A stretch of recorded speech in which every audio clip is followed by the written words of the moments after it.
Thank you for joining us for another episode of Digitally Diverse, a podcast where we do a deep dive into the influential and incredibly intelligent people in our product and design industry. So today we are joined with Ben Tattersfield. He is a product owner and business analyst at Codafication. Thank you so much for joining us. Thanks for having me. So no, thank you for coming on. So for some of our listeners, can you give us like a brief overview of who you are, where you've come from, and yeah, an overview of your career to date? Yeah, cool. Obviously, Ben Tattersfield, as you mentioned. Look, my background's probably been quite different to your normal way of getting into the product route. I guess I really started just doing my own thing, particularly starting in the marketing space. So I Mm. actually worked at a bike shop, like your traditional push bike shop. Early days of Facebook, where you got 100% organic growth, and just started putting some posts up on that, getting some customers in through the bike shop. I just built us a website on WordPress. I just really enjoyed that.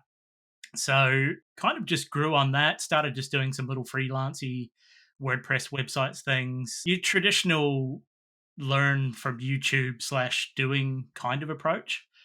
And then, yeah, moved into a marketing role in the travel industry, again, in the social media, digital space, still in pure organic growth through Facebook in those early days. And the really good successful Facebook ads where they went out everywhere and they didn't have all the fancy algorithmic stuff happening. And did really well out of that. And that really exposed me to the customer facing side in marketing, and particularly in managing the communities in that. And it was quite an interesting one because I was working with schoolies and a brand called Discover Queensland. So two very different audiences, right? It's sort of early to middle age females for Discover Queensland, and then 16 to 18-year-old teenagers. So having to sort of swap hats on that side and deal with the community management and the content marketing and everything of that was really good of getting that experience of dealing with customers again. And then I was actually stuck in the, because we didn't really have like a marketing department. It was still quite small. So I was stuck in the IT room with the dev guys, like the engineers. And that sort of just exposed me to the work that they were doing on the website, which I really got into, and then was giving them feedback on sort of the UI and the UX design, obviously in that marketing space of the split testing, A/B testing, and starting to introduce doing that onto the website with the engineers and things. So yeah, it was kind of a bit of a crash course into product without realizing that was the direction I was heading. Mhm. Quite interesting. From that role, I actually moved into a UX UI analyst role in a startup in the travel industry, which was where I first got exposed to, call it, the lean methodology, going into agile, running in scrums, that sort of thing. And I really enjoyed it. And because we're in such a small team, I kind of ended up taking in, I don't even know what you call it, kind of like scrum master, product manager, doing the UI UX work, quite a bit of testing actually as well. Yeah, it was such a small team. There's only like 4 or 5 of us that I kind of became that just all in one product person again, without realizing that's really what it was. It was just like I enjoyed that, so I just naturally put my hand up when something had to be done. I've done a lot of call it self learning. If there was something that I didn't know, I'd just go and Google it basically. End up Mhm. down that rabbit hole of Google, and a lot of reading too, audiobooks in particular, which were really good around, the lean startups and product stuff in general. Once I worked out that product road was actually what I was interested in. So that was kind of my very messy background of slowly growing into it without actually realizing that was the direction I was heading. Mhm. Yeah, it's a story that I hear quite a lot. Like, oh, I didn't like I was doing UX before I realized it had a name, and people just like tended to fall into it. Where yeah, so just like coming off the bat of being a self-taught now designer and business analyst, how did you land the role with codification? So I had my own startup previously. Actually, I worked on that for 5 years and Mhm. was honestly pretty burnt out because I love the product and being hands on with the product, And being a founder of a startup, and particularly as it's scaling, you basically all your time is spent in people management and capital raising. Mhm. That's really where it is. So yeah, I was fairly exhausted after we did a massive launch of our product.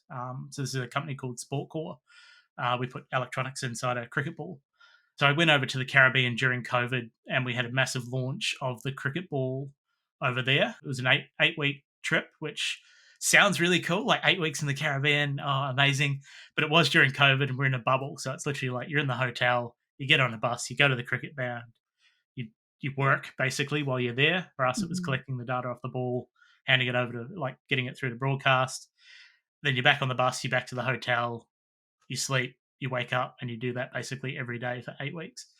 And I was doing that on top of trying to close out a capital raise and look after the team back in Australia on that completely different time zone. Mhm. So yeah, really stepped out of that after that launch. I kind of had that goal of closing out the capital raise, launching the product, and then having some time off. So put a new CEO in there, took the time off to go back and earn some brownie points with the wife because she had to look after the kids while I was overseas. Yeah, kind of did a bit of sort of call it deep thinking about what I really wanted to do. And Mhm. it was getting back into that product space. So I ended up taking up a role at EB Games actually in their head office. Awesome team in there, like great culturally as well. Like anyone that knows EB Games, gaming and all the swag and basically all the cool stuff that they have. So the internal culture in there is very like it's one of the best places I've worked at culturally.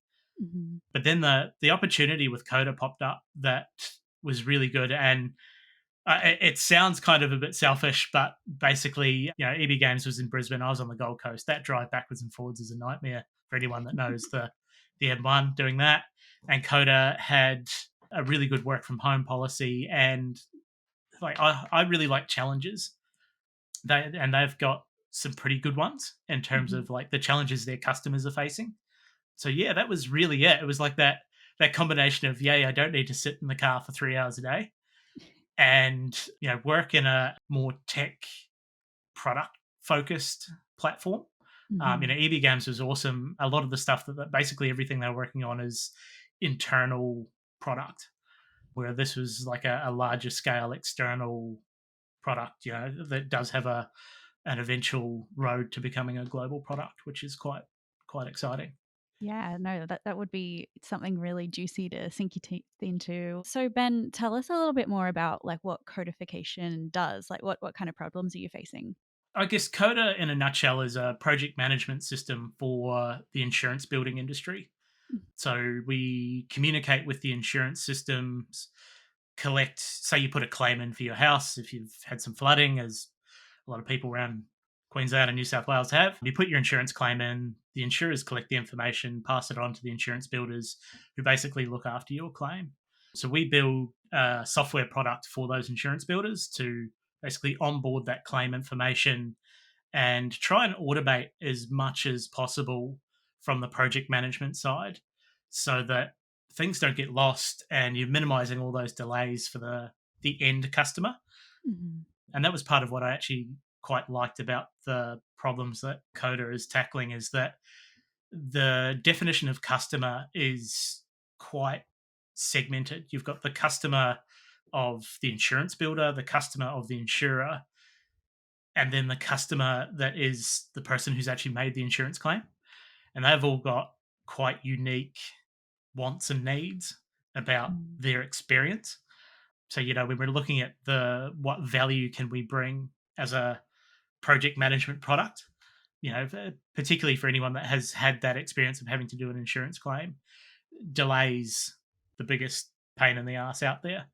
When you just want to get back into your house, you just want to get something fixed or replaced or whatever it is, then yeah, delays for human error or just old fashioned slow systems. Mhm. That's a frustration across all of those customers. So that is really a core focus of what Coda do is trying to simplify the workload to reduce those delays. Mhm. Yeah, and yeah, so it's so true that like a lot of the customers they're sometimes making claims in what could be like a really traumatic experience, really scary. So it's really great that there's going to be like an option for them to be like, okay, no, I'm really going to be being taken care of, and the agents are feeling empowered to help them as best as they can too. So yeah, no, it sounds like you guys are, yeah, really working on some pretty impactful stuff. That's great. What's it like working at Coda? Like, what's the culture like? What's the team like? It's been a pretty interesting journey for me culturally, like coming from my own company where as a startup, you want to get the culture right because that obviously helps attract the staff. But also, as the founder, you're just so busy doing everything else that you don't really get the time to put the effort in to do it, especially in those Mhm. early days. And like I said, when I left that and moved to EV Games, I was just, my mind was blown by the culture that they'd built. You know, it was, I was there when we celebrated 20 years of EB Games actually, which was pretty cool. That would have But been it a was just party. amazing that like their staff retention rates are through the roof because it's Hmm. just a really cool place to work. You know, everyone's got all their cool stuff on their desk. Like, you know, I've got my random Legos and lightsabers and stuff in the background. That, you know, that was what everyone's desk is like in EB. If you walk in there, it's everywhere. And Hmm. then that was actually a concern for me when I was looking at the Coda role when it popped up. I was like, you know, I really don't want to leave EB. I really like this.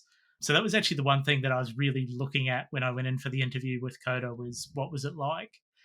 And it was quite funny actually because walking in there, the meeting room is called Alderaan. Now, for anyone that's a bit of a Star Wars nerd, that's a Star Wars reference. And all the internal, we call them pods, squads, whatever you call them. Each pod is named after a Star Wars. I love I don't know what you that. call it, like a not a character, but like a class within Star Wars or whatever. Hmm. And that was basically it for me. I was like, all right, this is cool. Like, there's a bit of a nerd culture going on here as well. It turned out that the former CTO at Coda was actually an XEV games guy as well, which is where a lot of that came from, which is pretty cool.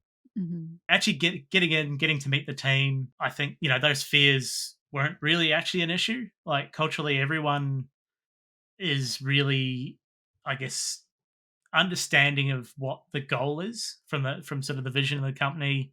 You know, working there's a large contingent working remote. Like we only had to do 8 days a month, so basically 2 days a week in the office. But the way that they've managed to make that work and still retain that culture and things is has been really good.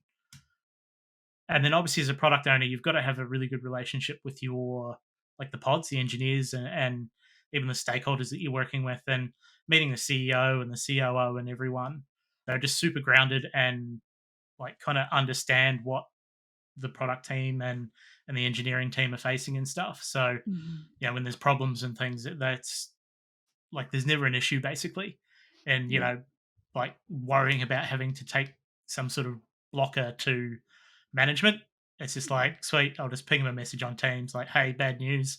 You know, it's not going to be some like world-ending blow up or anything like that. Like Mhm. they understand the product and the process and the customers and everything that we're dealing with really well. It's been really refreshing as well, and I think that change of going from your own product where also your own company, your own startup, and then getting back into a company that has, you know, from my point, EB games are really like concrete fixed culture that's really good.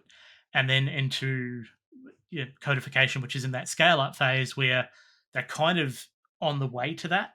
But you know, the staff and everyone that's coming in is also kind of shaping the direction that that's heading. So Mhm. yeah, it's been really good, really good. Yeah, it'd be really interesting to, especially one after the other as well, go from pretty much like the stark opposites, like owning your own business and then going to a big global enterprise group at EB Games and then going into a scale up.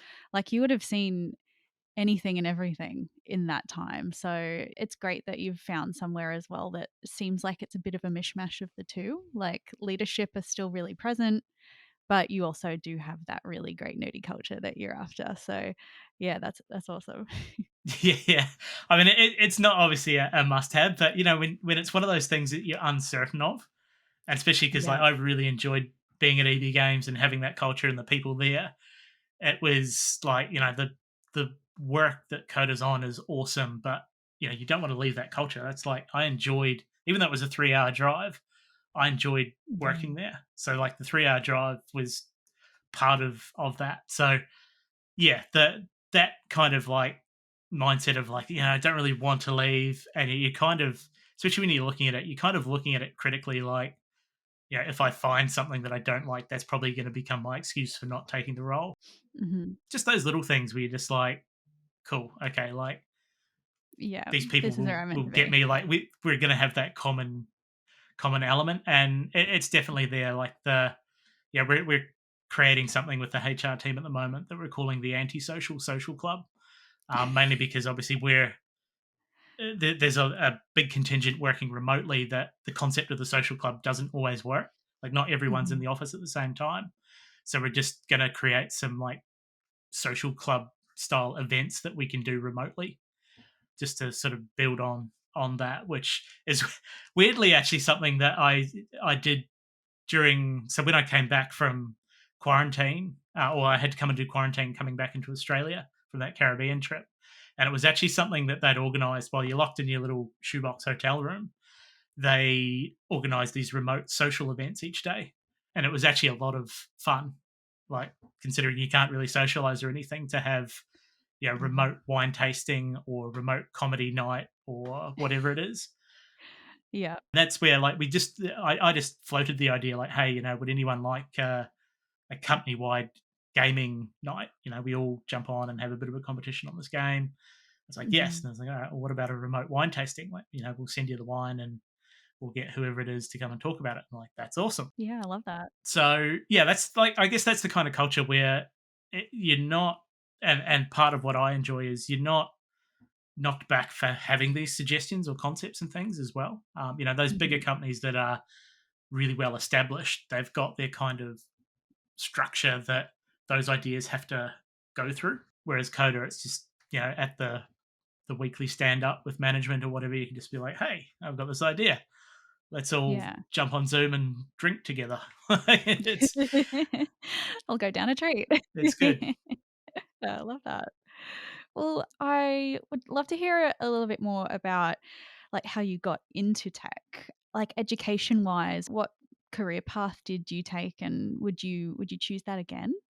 Like I was saying earlier, I really started just self taught, kind of in the Mhm. marketing space initially. So just literally like even more content, like just taking photos, putting them up, using call to actions to try and drive customers. So it was nearly like it was a sales goal initially. And even in the travel industry, it was around that. Yeah, I started doing those WordPress websites just on my own. And that was just through like, yeah, YouTube videos, online tutorials, a lot of trial and error. But that's kind of like my learning style is more of that learn by doing space. So that was really good. And then, yeah, getting into the startup scene, there are those boot camps and bits and pieces. So, I went along like, yeah, startups is there's a lot of networking involved, but you can actually learn a lot from that. Mentors as well was a huge piece for me. So having Mhm. mentors that are, specialists in a particular area, working in the bike shop, I used to go out riding with all these really successful businessmen, Mhm. and yeah, sounds bad, but they're literally stuck next to you for the next 2 hours.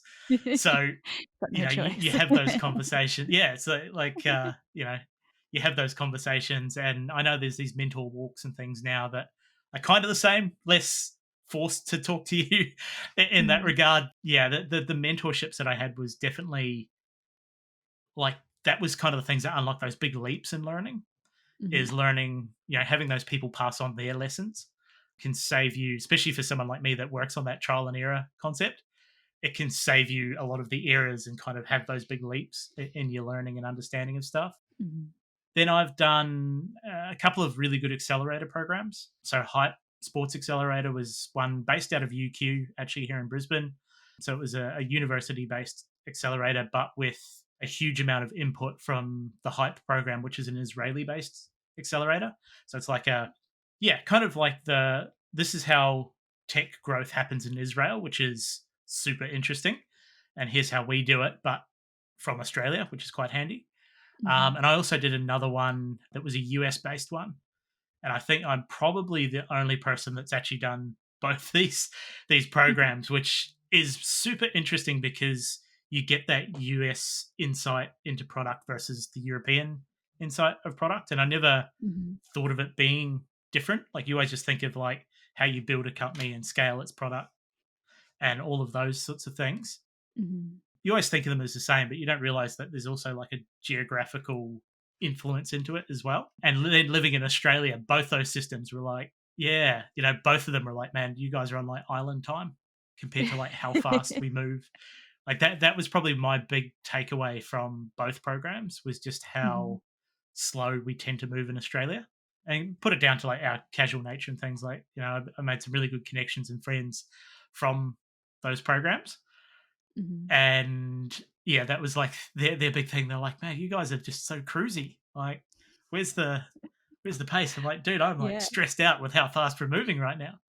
He's like, this is how you've got to go. And the US one was Mhm. really good. Yeah, that put me in front of the Silicon Valley product group, Cool. SCPG, and I think he's like the founder, Marty Kagan, and his books around, I think like empowered, what are they? Empowered, inspired, and loved, the three books.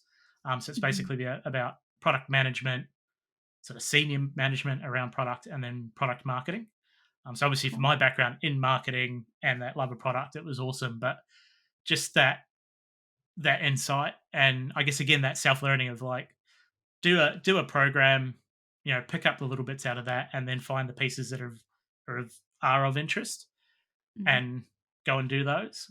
Yeah, the other program I actually did was it was called CEO School. It was run by the accounting firm BDO, and it Mhm. was for scale up. So basically, CEO founders that were their businesses were scaling up really quick, and it got me into like really forced you into the financial side of business, and I hate that. But yeah, coming from like that kind of creative problem solving mindset to be Mhm. like, here are the numbers, they must be done this way. You can't find a better way to do it. Yeah. If it's a pain in the ass, that's just a pain in the ass because that's how it It's a is. Like completely different way of thinking. it was hard, but it also really helped me on the product side because so often the finance part is a stakeholder in a project. So Mhm. that understanding from their side has been really useful in, yeah, just understanding how tethered they are to the way things have to be. That it's even just the way you communicate stuff to them. Like I change that, and the moment they understand that you understand a bit of their like pain points and the way they work, then that stakeholder relationship gets so much easier rather Mhm. than sort of typical thing I found of like, we have to go and deal with finance, we have to go and deal with accounts. Like they're always painful because they don't want to change stuff or anything like that. But Mhm. yeah, doing those kind of, I guess, the informal courses, going on Coursera and doing some of those basic finance ones, I found it really interesting to understand the, call it the tethers that these other elements of the business are held back by, so that Mhm. when you're dealing with that particular area in a product, just acknowledging that with stakeholders can really go a long way towards that relationship and making the product development and that whole product management piece a lot smoother. Yeah, and the more people that can be on the same page, the smoother it's gonna be. And yeah, if you're not like having a tug of war of power with Yeah. the people that all should be on the same team, then yeah, it's just gonna be that would be like a really good learning, I think, for most people in product ownership. So, and I guess obviously a lot of your education is a lot of like self-taught stuff and learning from others in the industry. Is that something that you would recommend to people wanting to get into tech, or would you recommend more of like a formalized education? How would you go about that? Obviously, doing these programs, the Hype program was based out of University of Queensland. That was actually Mhm. my first experience of university. I left high school early to go and work in a bike shop. The New Zealand system is like a points based high school system, and I gamed that by selecting specific courses through year 12 that would let me get enough points to finish high school. So I've sort of got enough points. I did some random programs like art history just because it was an external test that I got enough points to do. Like, Mhm. never used that skill set at all ever again.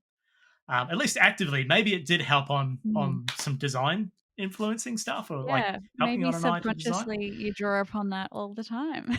But yeah, now that I think of it, maybe. But for my, at least for me, I definitely prefer that and would suggest the self learn route. Like university and those core structures, there's sort of a controversial theme about, people hire university grads because they've proven that they can turn up and do 3 years of work and do a reasonable enough job that you'll get an outcome out of them. Mhm, I'm sort of the opinion that the universities are there to teach you how to learn. Yeah, you pick up, particularly in engineering and some of those skill sets, you need to learn some of that content. Everyone learns very differently. 3 years of sitting in a classroom listening to someone sounds like hell to me. No matter how interesting that person might be, it's not a reflection of them or the course's content. It's just that concept of mhm, turn up, sit, listen to lectures, that sort of thing. mhm, I'm more of a watch a video and literally just do it as you're going, pause the video, go back and look at that thing again. Like, that side, speak with someone. That mhm. me being in the room with the engineers, I probably annoyed the absolute crap out of them in the early days of me like learning web development because they'll be working away and I'll sort of pop up and like, hey, so tell me about PHP.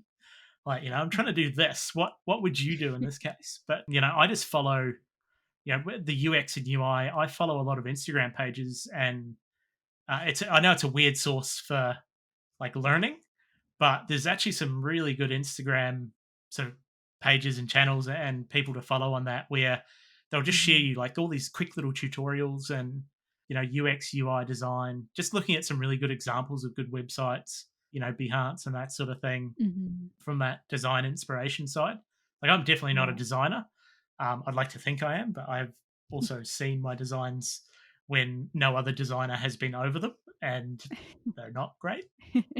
Yeah, the design learning piece, I can't see a huge benefit in like either option really, in terms of Mhm. like if you're self-taught, you're probably going to do things a little bit differently, but the end result will probably be the same as if you went and paid a lot of money for a course. You might get a nice piece of paper Right. with um, that side, but Mhm. yeah, the really good designers I've worked with, none of them have done any kind of degree that is relevant to their design. They're generally very artsy sort of people, and they might have gone and done a BA in literature or something, something quite random. Mhm. They may have a degree, but it's generally not been around anything to do with their actual design work.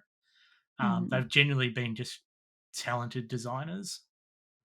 Yeah, I think there's some things that can't necessarily be formally taught, and that get up and go and that initiative to learn things on the fly, I think is such an important skill, especially now when a lot of formal like tertiary education is not keeping up with how quickly the industry is evolving.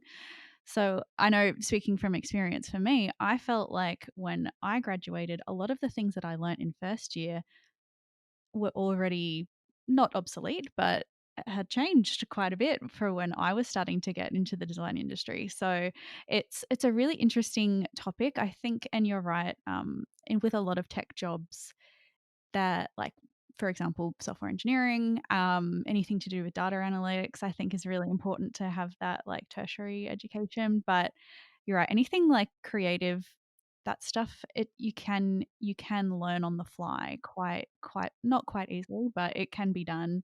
And that ability to jump in is super important that I think a lot of designers need to have. So yeah, it's super interesting. Yeah, it's quite interesting. Like in the software engineering space, they have this idea of co-working or co-coding. So Mhm, you'll work together on a piece of code and you'll have those discussions and things. And I think that's really, at least from the UI UX design space for me, that's actually how I learned a lot as well. mhm, Was just basically attaching myself to someone in the company I was at who was doing that and just picking their brain and seeing what they were doing and asking questions and um then it's kind of like that mentorship concept, right? Like without being definitely. the I guess everyone's, at least in my head, I always see the mentor as this like, grey haired old man that's, yeah, like most of the people that I've learned the most from are the same age as me. We've worked together. They're just in a different area that Mhm. I've been interested in. And it shows the importance of just asking questions. Like, you shouldn't be, Yeah, yeah, yeah, yeah, you shouldn't be like, "Oh, that's not my area. I don't wanna get involved." Hell no. Get in there, get curious, ask a bunch of questions. You never know what's gonna come out of it. yeah, yeah, and that's Mhm. the like, especially from the product role, you've got to like. There's this idea that you've got to be the domain expert, but there's definitely a huge piece of that that's true. But I've also found that one of my strengths is that broader knowledge, particularly because like projects that you work on or product that you're working on quite often doesn't just sit in a single lane of or a single area. Mhm. It touches a lot of different things. So yeah, going and asking questions, spending that time with the people that you work with and learning what they do, how they do it, what their points are as well. It all really Mhm. helps, I guess, building that skill set around product in general. Mhm.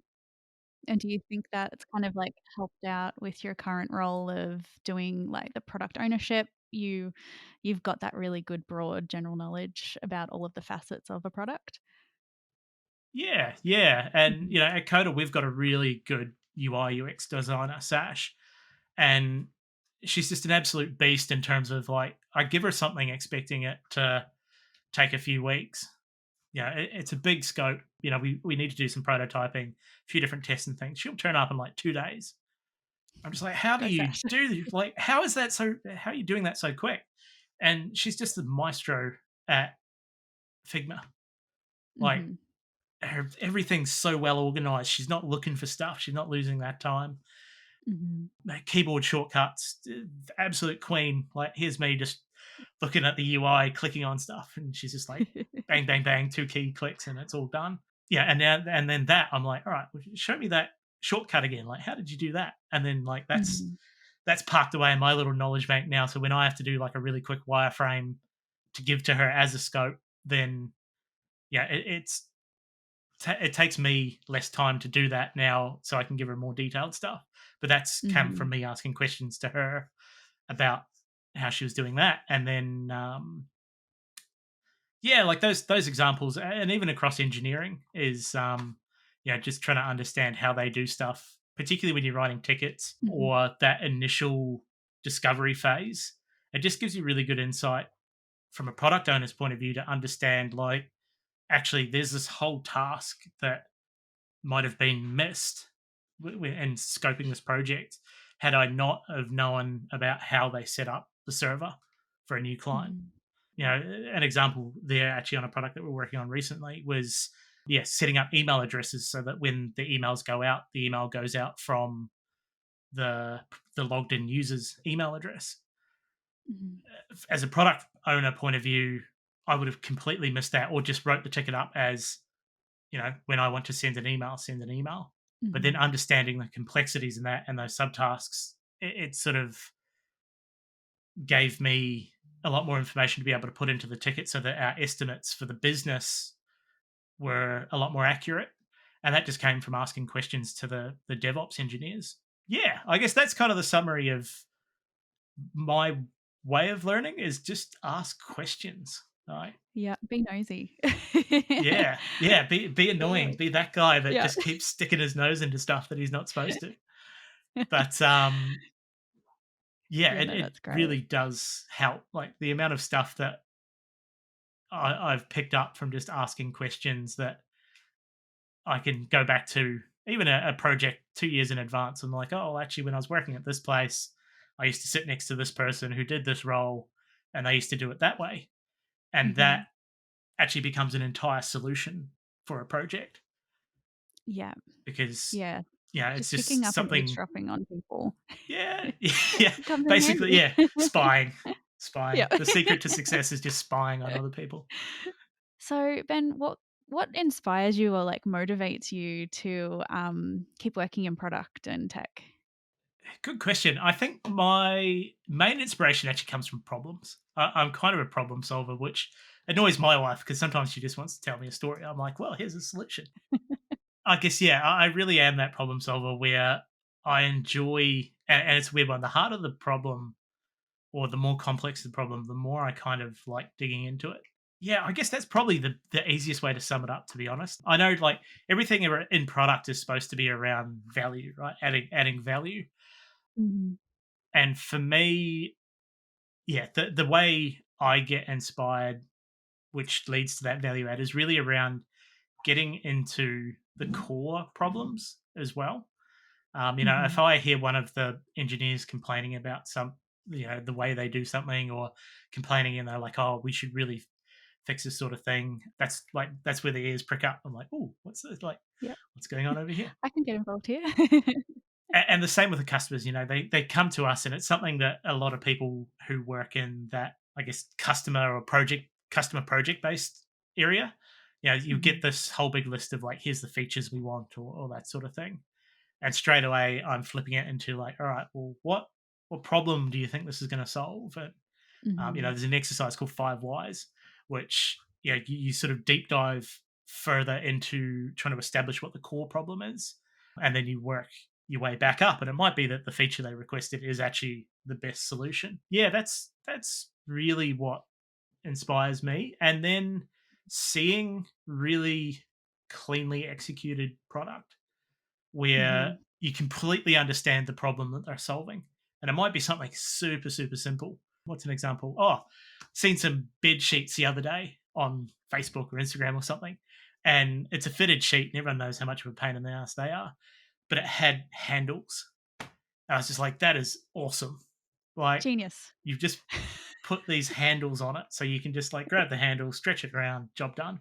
How has no one thought of that before? Yeah, and that's when you know how, like, it's simple is best sometimes. Yeah, love that. The same thing in software. Like, I'm at the moment, I'm in this big like time hacking, time boxing, growth hack kind of mindset. I'm trying to find like a system that works for me. And the best one I've actually found is just an old fashioned, I've got it lying around somewhere, just an old fashioned diary, basically. Or there's Mhm. all these fancy texts, there's these AI things now, like motion and everything. And this is just basically a book where you just write down like the most important thing you want to do today, and then the second most, and you just have this list. And then you Yeah. just literally draw a box and off it goes. Mhm. Yeah, I think there's something to be said, yeah, about just That's keeping it yeah, simple, and sometimes that's just the best way to go about it. I know I can say I've got a bunch of Notion boards at the moment, things open on Trello, like my Google Calendar, and I'm like, sometimes I just this is meant to be making me feel more organized, but it's making me feel more overwhelmed. What needs to change here? spend half your day just organizing your calendar. Exactly, yeah. But I guess, like, going off that vein, Ben, I would love to hear, like, obviously you're a big problem solver. I is has there been, like, any road bumps that you've had throughout your career? And, like, what's kind of made you put on the brakes a little bit? Probably the biggest one for me would be, I guess, the burnout that I had with Sport Core. Actually, I love working on product. I love being hands on. Like, I'm the guy. My wife goes and buys a new vacuum cleaner. 2 hours later, I've stripped it down into parts just to go and work out how it works. And then, I'm quite excited because I've created myself a new problem of like, how do I put this back together? But that, I guess, that passion that I have for being hands on, and then the ability to go and create my own business out of that was awesome. But then there's the other side of like, right, now you got to go and raise capital. You've got to, you know, lead basically, in terms of like Mhm, the people management side of that. Coming from the product side and being customer focused, you do become quite empathetic, which then you sort of soak up all your employees' problems and mhm, everything around them. You're trying to do the best for them, so you end up taking on a huge amount. And for me, that that sort of business and people management side ended up becoming my whole time on the business, and then I couldn't work on product. And then when the product mhm, started having problems, I'd try and spend some time on that, and then some other stuff would slip, and you just end up like basically trying to do so much, not achieving anything, and just being mhm. absolutely knackered. Mhm. And that was really my big problem. And that was where after, like, I'd set this goal of, close out the capital raise, get the venture capital funding in and launch the product. And, went over to the Caribbean, launched the product. That went amazingly well, considering all the limitations. Like, our product was also designed to be operated during a major tournament by 2 to 3 people. Because of the cost, we could only send one. So I just went over there by myself and the other guys were remote. So the workload through that period was just massive. Mhm. And then because I was remote, some of the problems we were having, I couldn't help or be involved in too much. Mhm. Yeah, that was really probably the hardest thing career wise for me was hitting a weird one. I hit the goal I wanted to hit, but it absolutely cooked me. So I really did Mhm. need to take, and then being stuck in quarantine. Here's a shoebox to live in for 2 weeks. That doesn't help Yeah. much either on the Mhm. mental health Yeah. space. But yeah, coming out of that trip, I was just burnt out, really not enjoying my own business, which is kind of sad, right? Like, because you've got the ability to create it how you want it. And because I was trying to do so much and spreading my time so thin, yeah, I just wasn't in a good place, which is where I took that time off. I don't even know what I took off. My plan was to take 3 months. I think I might have lasted a month Mhm. before I got super bored and then saw this EV games job. But yeah, for me, that was really the biggest hurdle was trying to work out what I wanted to do with, Mm. like, as a career. Yeah, a lot of people hit that point where they're like, I just need to chill for a second and really focus on where I want to go from here. So, sounds like that quarantine time was your refocus time. Quarantine was terrible, actually. I definitely definitely don't recommend it. After quarantine, like, You were antsy. I don't think I can't see that happening. yeah, the time after, like, spending the time with the family, getting that time to just, Mhm. yeah, work out what it is that you're not actually happy about. And for me, like, Mhm. I actually originally thought I was really happy being CEO, and then I realized that was the part that was making me miserable. Like, I just wanted to, Mhm. you know, put me in a room with some engineers and let us just go and solve some problems. So that was, yeah, basically where I flipped it back around, and then the EB Games job popped up, and it was a big pay drop. It was quite daunting going back into just being an employee of a big company, Mhm. but it was what I wanted to do. So I wrote that down as being a opportunity to go and reshape myself back into products. And I was super Mhm. lucky that my manager there, Michelle, was like amazing. She helped iron out my, because when you come from your own company, you can kind of do what you want, right? You're just like, "All right, we're going to go and do this." Michelle was quite Mhm. patient with me, like on my little tangents there, where I'm like, "Oh, it'd be nice to go and do this," and she's like, "Nope, back Yep. back this way." Yeah. Yeah, focus on this problem, not that one.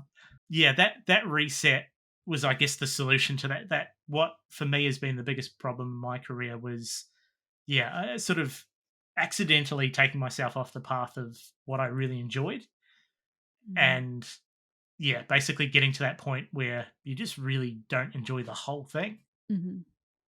and then yeah, taking that time out to yeah reset and go, right, well, what do I need to do to get back onto where I want to be? And yeah, that's really how I did it. Yeah, and now you're just kicking goals, and yeah, I think it's really helpful to listen to your gut when you're going through that kind of those kinds of like, oh, I should be enjoying this, but I'm not, and what does that mean? And yeah, everyone has those times in their career where I'm like, oh, wait, where you just feel like you are torn between what you thought this would look like and then what it actually does look like in reality. So yeah, and now you're just like kicking all these goals with Coda, which is so exciting. But yeah, thanks so much for hopping on an episode with us, Ben. Really enjoyed having a chat with you and learnt a lot. So yes, thank you so much. No worries.